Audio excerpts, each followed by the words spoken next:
किसी गांव में एक साहूकार रहता था जिसके घर में अन्न, वस्त्र और धन किसी की कोई कमी नहीं थी, परंतु उसकी स्त्री बहुत कुर्बन थी।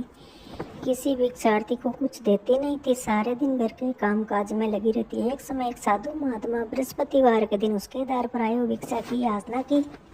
स्त्री उस समय घर के आंगन को लीप रही थी। इसी कारण साधु महाराज से कहने लगी, महाराज मैं क्या करूं, अवकाश नहीं है, इसीलिए आपको भिक्षा नहीं दे सकती।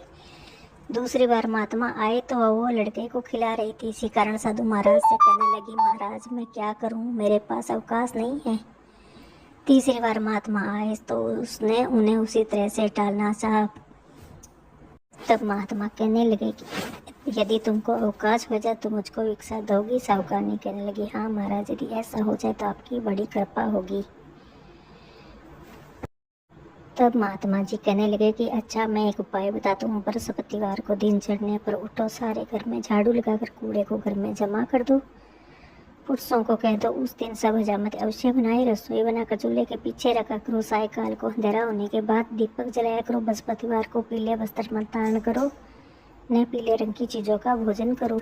यदि ऐसा करोगी तो तुमको घर का कोई काम नहीं करना पड़ेगा। साहूकारी ने ऐसा ही किया। बृहस्पतिवार को दिन चढ़े उठी, सारे घर में झाड़ू लगाकर कूड़े को घर में जमा कर दिया। पुरुषों ने हजामत बनवाई, रसोई बनाकर चूल्हे के पीछे रखा।